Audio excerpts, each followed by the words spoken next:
Bonjour Madame le Professeur.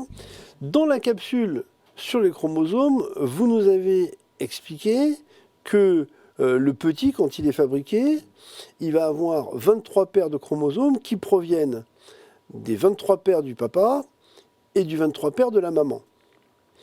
Mais alors, ça veut dire que le père, il a 23 x 2, 46, la mère, 23 x 2, 46, et l'enfant, il n'a pas 92. Il a 46, il a lui-même 23 paires. Donc, c'est comme si il y avait eu une fabrication avec la moitié des chromosomes qui se sont perdus. Ils ont disparu. Qu'est-ce qu'ils sont devenus? Alors, ils n'ont pas disparu. Pour comprendre ce qui se passe, il faut remonter à la fabrication, au processus de fabrication des cellules germinales, donc les gamètes, et qu'on appelle chez les animaux, pour les mâles, les spermatozoïdes, et pour les femelles, les ovules. Donc, au cours du processus de fabrication de ces cellules-là, donc ça se passe, on va prendre par exemple chez le mâle, ça se passe dans le testicule. Il y a une cellule qui va se transformer pour devenir un spermatozoïde. Mais elle est où cette cellule? Elle est dans le testicule. Ah, c'est une cellule du testicule. Il prend une cellule de lui-même, le testicule, et il fabrique un spermatozoïde avec. En fait, il en fabrique deux. Au moins deux. D'accord. Donc, il se passe quoi? Donc, cette cellule du testicule, elle contient les 23 paires de chromosomes. Et elle va, en se transformant, se diviser en deux cellules qui vont devenir des spermatozoïdes. Et dans chacun des spermatozoïdes, elle met la moitié de ses chromosomes. Donc, un singleton de chaque paire. C'est un processus qu'on appelle la méiose, et au cours de ce processus, il se produit cette fameuse réduction du nombre de chromosomes, donc il n'y a pas de perte, puisqu'on fait deux cellules, une prend la moitié, l'autre prend l'autre moitié. Oui, d'accord, on a multiplié par 2 le nombre de cellules, donc il n'y a pas de perte. Voilà, il se passe la même chose dans l'ovule, et donc au moment de la fécondation, le spermatozoïde avec ses 103 singletons va rencontrer l'ovule avec ses 23 singletons et reconstituer les 23 paires, dans l'œuf qui donnera l'embryon et le bébé.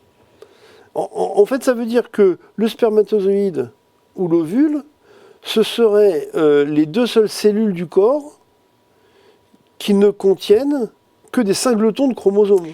Tout à fait. Toutes les cellules du corps contiennent des paires de chromosomes. On dit qu'elles sont diploïdes, alors que les spermatozoïdes et les ovules, les cellules germinales, contiennent des singletons. On dit qu'elles sont haploïdes.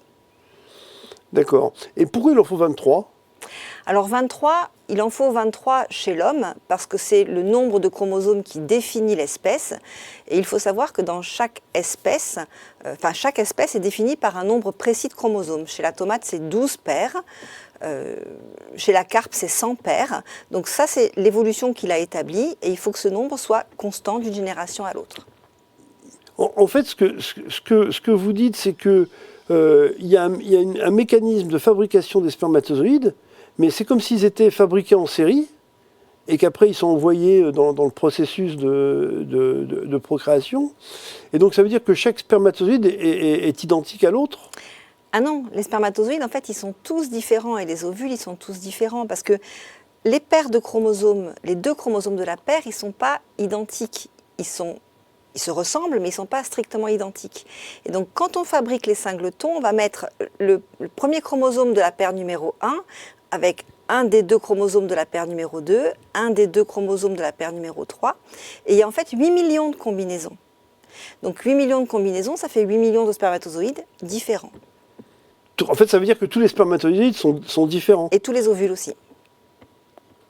D'accord, donc c'est pour ça que les frères sont différents. C'est pour ça qu'il y a excessivement peu de chances que vous soyez le jumeau de votre frère si vous n'êtes pas des vrais jumeaux. Il faut une chance sur 8 millions. Une chance sur 64 millions, puisqu'il y a les deux. Parce qu'il y a les deux. D'accord. Donc c'est très clair et nous avons appris aujourd'hui à quel point nous sommes uniques. Merci Madame le Professeur.